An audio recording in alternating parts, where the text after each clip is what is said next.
अस्सलाम वालेकुम, मैं हूं कैसर अहमद राजा। उम्मीद है आपकी तबीयत बिल्कुल ठीक होगी। जैसा कि आप जानते हैं कि सीज़ फायर हो चुका है पाकिस्तान और इंडिया में, और उसके बाद एक कस्टमरी जो एक चीज़ होती है कि हम जंग जीत के, और हम जंग जीत के पाकिस्तानी अवाम, इंडियन अवाम, दोनों तरफ से ये चीज़ें चल रही हैं। तो मैं आपके सामने कुछ एक तजिया रखना चाहूँगा कि आखिरकार इस जंग का नतीजा क्या हुआ, और जो इंटरनेशनल न्यूज़ जो स्कैटर्ड है मुख्तलिफ हवालों से, उसको इकट्ठा करके, not just reading the lines पर रीडिंग बिटवीन द लाइन्स, एक तजिया आपके सामने रखेंगे कि आखिरकार इस जंग का जो नतीजा है वो क्या हुआ। बैकग्राउंड इसका मुख्तसर सा आपको पता है कि इंडिया ने पाकिस्तान पे हमला किया, मिज़ाइल से हमला किया, मुख्तलिफ शहरी आबादियों पे हमला किया, इंतहाई शर्मनाक हरकत की। और उसके बाद उनके जो मिलिट्री रिप्रेजेंटेटिव्स हैं वो कहते हैं कि हमारा काम अटैक करना है, जो बॉडी बैग्स गिरना वो नहीं है। इसमें बच्चों की भी लाशें थीं, उनकी भी शहादतें हुई। तो शर्म आनी चाहिए। आप अगर आप एक मिलिट्री को रिप्रेजेंट कर रहे हैं तो आपको ये दहशतगर्दों की ज़ुबान ये नहीं बोलनी चाहिए। ये तो दहशतगर्द दहशतगर्द कहेगा कि हमने बम ब्लास्ट कर दिया जी, हमने लाशें नहीं गिननी हैं। लेकिन बहरहाल भारत की आर्मी का एक लॉन्ग स्टैंडिंग एक दहशतगर्दी के साथ एक ताल्लुक है। वो समझौता एक्सप्रेस की सूरत में हो, या वो जो माओ बागी हैं उन पे जो इन्होंने जुल्म किए, उन पे हुआ, वो सबको पता है। या कुलभूषण यादव, ये सारा मतलब उनकी जो दहशतगर्दी की कार्रवाइयाँ हैं ये तो सबको रोज़े रोशन की तरह आयां हैं। अब इंटरनेशनल मीडिया क्या रिपोर्ट कर रहा है उसकी तरफ बढ़ते हैं। देखिए, इंटरनेशनल मीडिया मुख्तलिफ खबरें CNN BBC की अगर इकट्ठी करे तो उसकी समरी ये बनती है कि पहले अमेरिका का कोई इंटरेस्ट नहीं था, लेकिन उसके बाद अमेरिका का इंटरेस्ट डेवलप होता है, इसलिए कि बहुत से जो रीजनल मुल्क हैं वो भी इसके अंदर आते हैं, सऊदी अरब है एंड सो फोर्थ, कि पाकिस्तान इंडिया की जंग रोकी जाए। और एक टाइम ऐसा आया कि पाकिस्तान को ये कहा गया कि आपने चूँकि उनके 5-6 जहाज़ गिरा दिए हैं, आपने उनके ये भी दिखा दिया कि उनकी जो चेक पोस्ट्स हैं वो आपने उड़ा दी हैं, वो सफ़ेद झंडे भी आपने दिखा दिए, सारा कुछ आपने कर दिया। सो बस ठीक है, इस पे आप छोड़ें, आपका अपर हैंड है, आपने उनको मिलिटरीली आपने ज़्यादा नुकसान पहुँचाया। आपने उनको ज़्यादा नुकसान पहुँचाया इन टर्म्स ऑफ जो उनकी जो जानी नुकसान हुआ है, जो उनका पैसे का नुकसान हुआ है, तो इसको आप यहाँ पे ख़त्म कर दें। अब ये एक ऐसा ऑप्शन है, बैनुल-अक़वामी जो मीडिया है, CNN वगैरह, उनके मुताबिक कि पाकिस्तान इस चीज़ को पॉन्डर ओवर कर रहा था कि क्या इस पे ख़त्म किया जा सकता है, ये नहीं किया जा सकता। लेकिन इसके दौरान इंडिया ने ड्रोन्स के साथ अटैक किया पाकिस्तान पे। आपको पता है कि 2 दिन 3 दिन ये सिलसिला चलता रहा, पाकिस्तान के मुख्तलिफ शहरों पे उनके ड्रोन्स आए, उसको पाकिस्तान ने गिराया। कोई 80 से ज़्यादा लगभग ड्रोन्स ऐसे हैं हैरोप टेक्नोलॉजी के जो पाकिस्तान ने गिराए।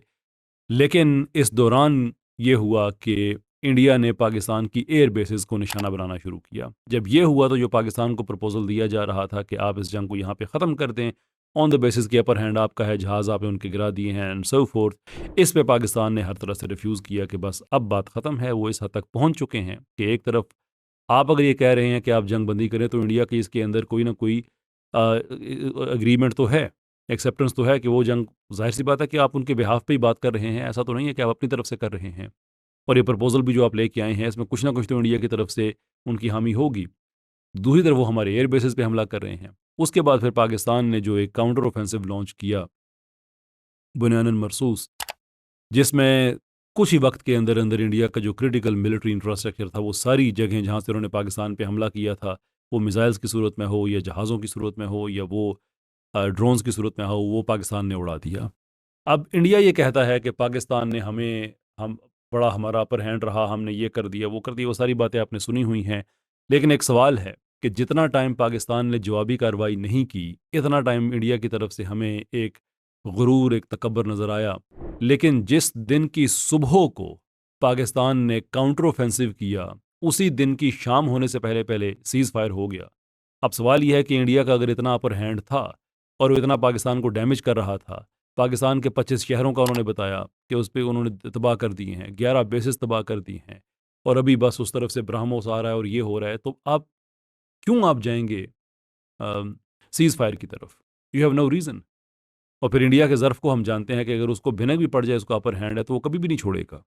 तो उसकी जो वजह है वो ये है कि पाकिस्तान मिलिट्री ने रिलेंटलेसली डैमेज किया। अब जो CNN की रिपोर्ट्स हैं कि CNN के पास कुछ ऐसी डिस्टर्बिंग इंटेलिजेंस आती है कि उनका जो वाइस प्रेसिडेंट है, मिस्टर वैंस, वो प्राइम मिनिस्टर मोदी को फ़ोन करके कहता है कि हमें पता चला है कि पाकिस्तान ड्रामेटिक एस्केलेशन की तरफ जा रहा है, अब आपने ख़त्म करनी है। अब उसकी तफसील उन्होंने नहीं बताई, लेकिन बाकी सारी खबरें अगर इकट्ठी करें तो इट लुक्स लाइक कि अमेरिका ने जब पाकिस्तान से कहा कि अब आप जंग बंदी की तरफ जाएं, सीज़ फायर की तरफ जाएं, सुलह की तरफ जाएं, तो पाकिस्तान ने उनको बताया कि इंडिया जो काम कर रहा है अगर वो ना रुका तो हम किसी भी एंड तक जाएंगे, इंक्लूडिंग जो न्यूक्लियर है। नाउ ऑब्वियसली पाकिस्तान का ये लॉन्ग स्टैंडिंग चांस ये स्टांस है कि न्यूक्लियर वॉर जो है ये एब्सर्ड है, इररिस्पॉन्सिबल है। डीजीएसआई आईएसपीआर ने बातों को रीट्रेट किया। लेकिन अगर इंडिया रिलेंटलेसली ऐसी हरकतें कर रहा है तो पाकिस्तान के पास क्या ऑप्शन है फिर? सवाल ये है कि कन्वेंशनल वॉरफेयर में एक टाइम ऐसा आएगा कि if we have to go that far we will go that far. It looks like कि ये वो इंटेलिजेंस थी जिसकी बेस पे इंडिया ने फोर्स किया, माफिया तो अमेरिका ने फोर्स किया इंडिया को कि अब जंग बंदी की तरफ जाओ, क्योंकि पाकिस्तान किसी भी हद तक जाने को तैयार है ना। आप कह सकते हैं कि इसका कोई एविडेंस नहीं है, बस जाहिर सी बात है कि we are not privy to this conversation, हमने कोई टेलीफोन पे ये बातें सुनी तो नहीं है। लेकिन अब आप जब सारे हालात को इकट्ठा करते हैं तो आपको एक ओवरऑल सूरत हाल मालूम हो जाती है। जो आगे मैंने बात अर्ज की कि पाकिस्तान की तरफ से ये थ्रेट और ये जुमे को कन्वर्सेशन होती है वैंस की और मोदी की, जिसमें मोदी को ये बताया जाता है कि तुम अब ख़त्म कर दो, कि हमारे पास जो इंटेलिजेंस है दैट टेल्स अस कि पाकिस्तान ड्रामेटिक एस्केलेशन की तरफ जाएगा तो आपके लिए बड़ी मुश्किल हो जाएगी। जिसके जवाब में इंडिया ने पाकिस्तान की बेसिस वगैरह पे हमला किया कि वो शायद टेस्ट करना चाह रहे हैं क्या था। लेकिन जो मैंने आगे अर्ज़ किया कि जिस दिन की सुबह को पाकिस्तान ने उनका इंफ्रास्ट्रक्चर तबाह किया, उसकी शाम से पहले पहले सीज़ फायर हो जाता है। तो यहाँ से लगता है कि वो जो पाकिस्तान की तरफ से थ्रेट थी कि अब हम किसी भी हद तक जाएंगे, उसको इंडिया ने एक्सेप्ट कर लिया कि वाकई ये किसी हद तक जा सकते हैं। बाकी चूंकि उनके पास कोई प्रोफेशनल कम्युनिकेशन के कोई मीन्स नहीं है, आईएसपीआर वगैरह के तौर का इदारा उनके पास नहीं है, तो फिर आके वो एक अजीब ऊट पटांग बेहंगम सी हरकतें उनके मीडिया पे, जहाँ पे गौरव वारिया और गोस्वामी टाइप इस तरह के वहाँ पे जो लोग उन्होंने छोड़े हुए हैं, वो बैठे हो पाकिस्तान को ये नहीं करना चाहिए, इंडिया को ये नहीं करना चाहिए, इंडिया ने तो मार दिया है, ये कर दिया है। वो भाई सबको पता है कि आपके पास चूंकि कुछ भी नहीं था, कुछ नहीं बना। सवाल आपसे ये थे कि पाकिस्तान ने आपके 6 जहाज़ कैसे गिराए, आपने इससे तवज्जो हटाने के लिए पाकिस्तान के 25 शहर तबाह कर दिए। अगले दिन वो 6 सवाल तो 6 जहाज़ों का सवाल तो अपनी जगह पर रहा, साथ ही 25 शहरों के भी सवाल ऐड हो गए। अब हुआ क्या सारी बात के बाद कि पाकिस्तान के अंदर एक कंप्लीट एंड कॉम्प्रिहेंसिव यूनिटी पाई जा रही है। क्यों? इसलिए कि पाकिस्तान को पता है कि पाकिस्तान ने इंडिया के साथ क्या किया है। People are chilled, people are on one page. India के लोगों का ये सूरत हाल नहीं है। उनकी असेंबली में देखें कि जो गुफ्तगू हो रही है, उनके मीडिया पे देखें, उनके जो सोशल मीडिया है उस पर देखें कि आपस में लड़ाइयाँ झगड़े हो रहे हैं, आपस में एक दूसरे को बुरा भला कहा जा रहा है। ये उस वक्त होता है जब आपको पता होता है कि हमें बड़े बुरी तरह से हर्ट किया गया है, वी बीन हिट बैडली। अब आपके मेंटल पैराडाइम से रियलिटी अकॉर्ड नहीं करती है तो उसमें पाकिस्तान का कसूर तो नहीं है। आपको किसने कहा है कि अपना मेंटल पैराडाइम बनाए कि पाकिस्तान आपका कुछ नहीं बिगाड़ सकता? Pakistan time and again Pakistan बिगाड़ता है। अभी मेरे अगला वीडियो जो आएगा उसमें सारी हिस्ट्री होगी जंगों की कि 1948 से लेकर 2025 तक जो जंगें हुई हैं उसमें इंडिया ने क्या खोया, पाकिस्तान ने क्या खोया, पाकिस्तान ने क्या पाया, इंडिया ने क्या पाया। कि बार बार जो आपकी तरफ से एक बात आती है पाक इंडिया हमेशा जंग जीत जाता है। ओ भाई, जंग कौन सी जीत जाता है? इस दफ़ा अगर जंग जीत रहा होता तो वो सीज़ फायर करते। डिप्लोमेटिक फ्रंट पे आप देखें कि इंडिया कितना आइसोलेटेड खड़ा है, कि कोई मुल्क इस वक्त इंडिया के साथ नहीं है। किसी मुल्क ने उनके इस झूठ को सपोर्ट नहीं किया कि पहलगाम में पाकिस्तान इन्वॉल्व था, क्योंकि आपने इन्वेस्टिगेशन नहीं कराई। आपने एक इररिस्पॉन्सिबल मुल्क के तौर पे आपने बिहेव करना शुरू किया, इल्ज़ाम पाकिस्तान पे लगा दिया, पाकिस्तान के सिविलियंस को आपने टारगेट किया। और उसके बाद बेशर्मी से, जैसे मैं आगे कह रहा था, कह रहे हैं कि हमारा काम बॉडी बैग्स को गिनना नहीं है। ये दहशतगर्दों की लैंग्वेज है। खैर, मैं उस पर आगे बात कर चुका हूँ, उसको मैं रिपीट नहीं करूँगा। लेकिन डिप्लोमेटिकली इंडिया इतना आइसोलेट हुआ कि जंग से पहले, जंग के दौरान और जंग के बाद कोई मुल्क इंडिया के साथ नहीं खड़ा हुआ, तनहा है। और इंडिया के अंदर ये शोर मचाया जा रहा है कि मोदी की इस गलत पॉलिसी की वजह से पाकिस्तान और चाइना एक पेज पे खड़े हुए हैं, पाकिस्तान और टर्की एक पेज पे खड़े हुए हैं, पाकिस्तान और बांग्लादेश, पाकिस्तान और अज़रबैजान। इनकी इंटरनेशनली जो सपोर्ट दी जा रही है और जो इंटरनेशनल जो अकेडमीज़ हैं, मिलिट्री अकेडमीज़, वहाँ से खबरें आ रही हैं कि वो पीएफ की इस परफॉर्मेंस को केस स्टडी के तौर पे पढ़ाएंगे कि पाकिस्तान ने ये किया क्या है इंडिया के साथ। इतने उनके जेट्स जिनके बारे में कह रहे थे कि राफेल आए तो नतीजा पता नहीं और होता, वो नतीजा क्या हुआ है? उस वक्त कम गिरे थे, आज ज़्यादा गिर गए हैं। ये सारा नतीजा हुआ है। तो डिप्लोमेटिकली भी कोई इंडिया के साथ नहीं है। इंडिया ने गलती अलबत्ता ये की कि उसने चाइना को पाकिस्तान के और करीब कर दिया, और वो करीब इसलिए हुए कि आप ये देखें कि इस वक्त जो चाइना की वो मैन्युफैक्चरिंग कंपनी है चेंगडू, उसके जो स्टॉक है वो वेंट थ्रू द रूफ, क्योंकि उसका इक्विपमेंट बैटल टेस्टेड हो गया है। जो चाइना की तो रूह पाकिस्तान पे राजी है, इंडिया ये कहता था कि हमारे पास S-400 है, ये है, वो है वगैरह, सारा तबाह हो गया, उड़ गया। अब वो कहेंगे कि नहीं मेल फंक्शन हुआ, ये हुआ, जो भी हुआ, मुझे नहीं पता मेल फंक्शन हुआ या नहीं हुआ। मुझे सिर्फ ये बात पता है कि उधमपुर पे आपके पास S-400 था, लेकिन वो पाकिस्तानी मिसाइलों को उसने इंटरसेप्ट नहीं किया, और जो उधमपुर की आपकी बेस है वो तबाह हुई। What does that tell us? कि आपका S-400 उसमें तबाह हुआ। This is what it tells us. तो डिप्लोमेटिकली भी इंडिया आइसोलेट हो गया। पाकिस्तान के पास डिप्लोमेटिकली बहुत बड़ी, पाकिस्तान के पास आगे फिर खड़े हो गए, इकट्ठे हो गए। और जो प्रेस कॉन्फ्रेंस की जा रही है, पाकिस्तान बड़े एक मेच्योर तरीके से, सेल्फ अश्योर्ड, जिनको पता है कि उन्होंने कुछ अचीव किया है, उस तरह से बात कर रहा है जैसे आला ज़र्फ के लोग बात करते हैं, जैसे खानदानी लोग बात करते हैं कि जंग नहीं होनी चाहिए। हम नहीं समझते कि न्यूक्लियर वॉरफेयर होनी चाहिए, लेकिन अगर होती है तो हम जवाब देंगे इस तरह से जिस तरह से इंडिया को समझ आती है। मतलब ये वो सेल्फ अश्योर्ड किस्म के लोग हैं जो बात करते हैं।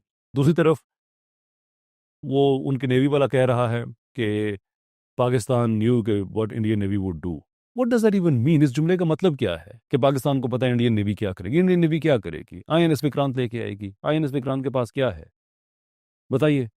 MiG-29। और फिर जिस मुल्क ने आपके राफेल गिराए हुए हैं उसको MiG-29 की कोई परवाह होगी? आप वहां से ब्राह्मोस फायर कर सकते हैं, पाकिस्तान अल फतह फायर कर सकता है, ये भी हाइपरसोनिक मिसाइल है। जिसने S-400 को तबाह कर दिया वो आपके विक्रांत को क्या मतलब, वो कुछ समझेगा? देर इज़ अ रीज़न कि आपने विक्रांत भेजने के बाद भी वहाँ पे आपने कुछ नहीं किया, उसको आपने वापस बुला लिया, क्योंकि आपको पता था कि पाकिस्तान की जो नेवी है, इसकी जो पेट्रोलिंग है, इसकी जो सर्विसेज हैं, they are cut above India. Vikrant भेजने के बाद भी यूज़ ना करना क्या मतलब है इसका? तो जो इंडिया से बड़ी बड़ी गलतियाँ हुई हैं, उसने पाकिस्तान को बहुत ज़्यादा फ़ायदा दिया है। इंडिया में जो ये जिंगोइज़्म, 56 इंच की छाती, ये वो वगैरह वगैरह, या ठीक है वो अपने मीडिया तक सारी बातें अच्छी लगती हैं, लेकिन उसके बाद क्या हुआ? Humiliating defeat. सीज फायर आपने एक्सेप्ट कर लिया, उस वक्त कर लिया जब पाकिस्तान ने जिस दिन रिस्पॉन्स दिया। ये बात मैं बार बार कह रहा हूँ, try to understand the meaning of it, कि जिस दिन पाकिस्तान ने जवाब दिया उस दिन सीज फायर हो गया। राइट। अब वो खुद को खुश करते रहें, पाकिस्तान को हमने ये डैमेज कर दिया, वो डैमेज कर दिया।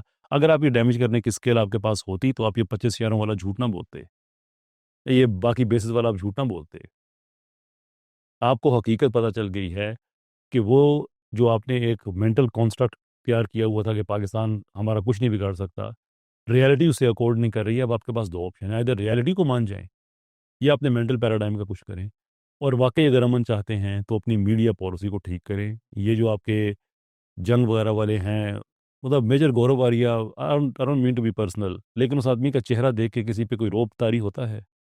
उसकी मिलिट्री की जो यूनिफॉर्म की अगर आप तस्वीरें देखें, आपको लगता है कि ये कोई ऐसा आदमी है कि ये कोई लड़ने वाला है? मतलब इस तरह के भगोड़े लोगों को जब आप आगे करेंगे, अपने मुल्क की आप बार बार इंसल्ट कराएंगे, बेइज्जती कराएंगे, वी डोंट वांट कि ऐसा हो। लेकिन जब आप इन लोगों को अपनी मिलिट्री पॉलिसी दे देंगे, जिनको बात करने की भी तमीज़ नहीं है, वो नो जनरल बख्शी जितना मर्जी शोर मचाएं, कुछ भी करें, भाई वो शोर है ना एक, that's all what it is. आप माइंड ना कीजिएगा, आप पाकिस्तान में आएँ, हम आपको दिखाते हैं कि पाकिस्तान कैसे ऑपरेट हो रहा है। आप यकीन करें कि अर्नब गोस्वामी हमारे किसी होटल में एक लो ग्रेड जॉब से ज़्यादा इस आदमी को कोई जॉब ना दे। गौरव आर्या को कोई पर्सनल सिक्योरिटी गार्ड ना रखे। Again I don't mean to be personal, लेकिन वो रियलिटी है। पाकिस्तान के सिक्योरिटी गार्ड आके देखें, आपको पता चले कि गार्ड किसे कहते हैं। वो गौरव आर्या, मतलब ये वो लो लाइफ, लो IQ लेवल, लो EQ लेवल, ये आपको जंग के अंदर और आप भी पक्के हो जाते हैं। आपका जो बहुत बड़ा एनालिस्ट है ये जनरल बख्शी, आप यकीन करें पाकिस्तान में ऐसे लोगों का इलाज हो रहा होता है। आपका वो थॉट लीडर है, मेंटल इलाज हो रहा होता है। ना करें ऐसा, बार बार ऐसा करेंगे कोई फ़ायदा नहीं है। हकीकत तो चेंज नहीं होगी, लेकिन आपका अपना खून उबलेगा, इसलिए कि आपने जो पाकिस्तान के बारे में समझ रखा है, रियलिटी उससे बहुत मुख्तलिफ है। Thank you.